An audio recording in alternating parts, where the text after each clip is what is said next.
Hi, this is John from Ilium Works, and today we're going to install our adjustable brake lever on a K1600 bagger. This is also applicable to K1600 GT, GTL, and GTLE. Okay, before we get started, first thing we're going to do is establish how much free play we have in the brake lever. Using a tape measure here, I come up and find a reference point on the lever, and then push it down until I just start to feel pressure. And here it looks like about 3/8 of an inch, or roughly 10 millimeters. I'm going to write that number down. On the bagger, we want to remove this side panel here. It's held on with 3 grommets. Pull that out. And we're going to remove this foot peg holder. This has the sport boards on here now, but it's exactly the same with the factory pegs.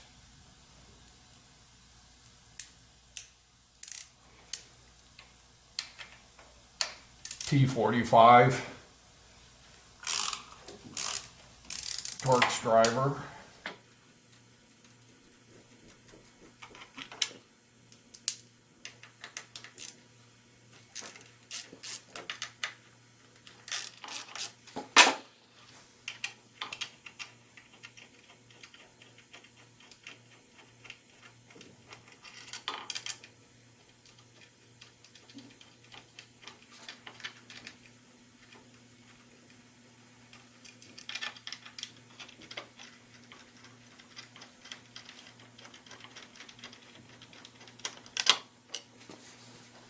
Now we're going to remove the spring,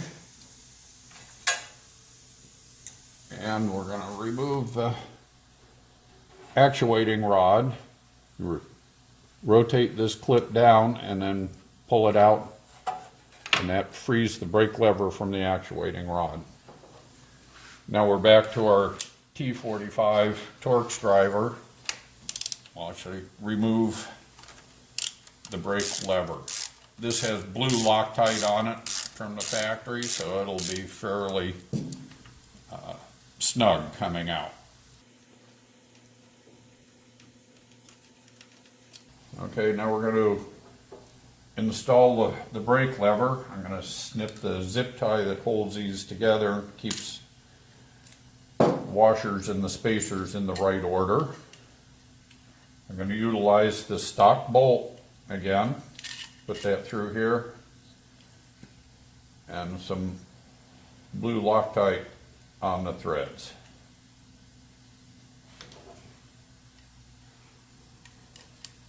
Using the T45 Torx driver, we'll get this 8mm bolt started in here.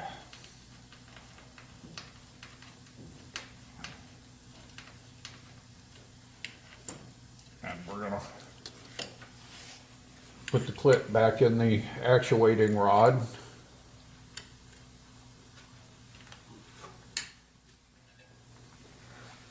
Okay.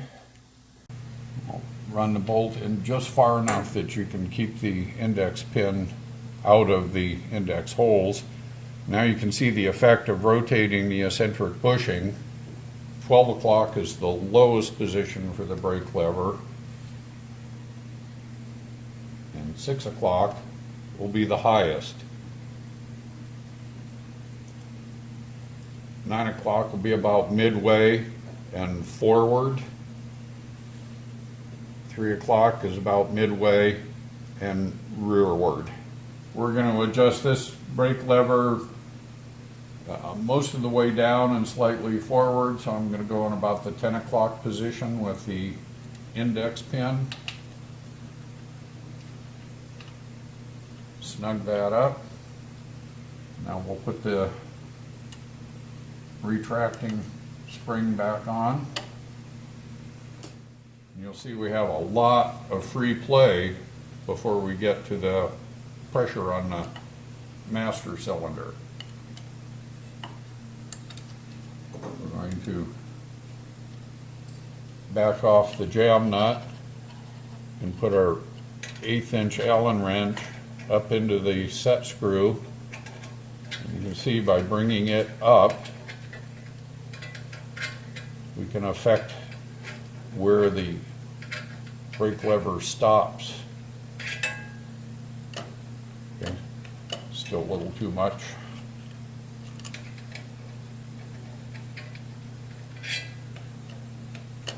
Let's get our tape measure out and check that number and see if we can get our 10 millimeters of travel. Okay, that's still too much.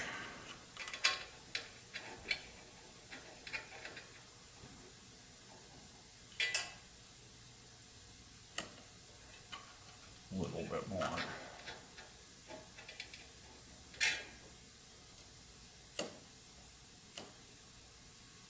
That feels good there.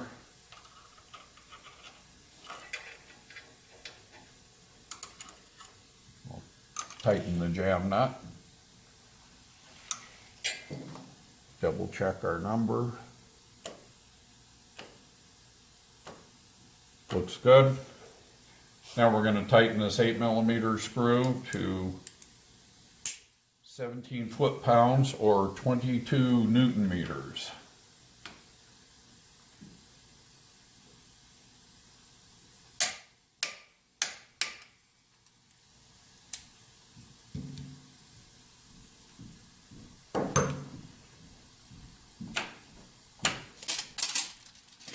Now we're going to replace the foot peg holder.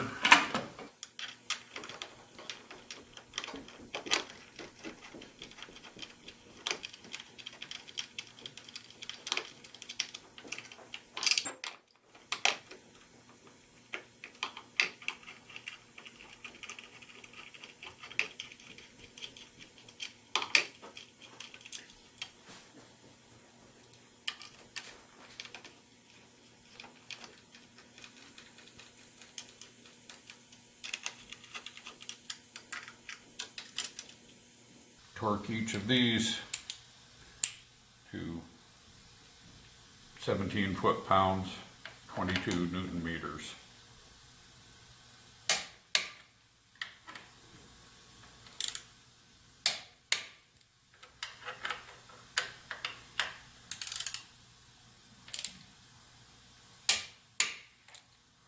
Okay, and then for the bagger, we're going to replace this side panel. We start by getting these two pins located in the grommets in the rear here and then into the front.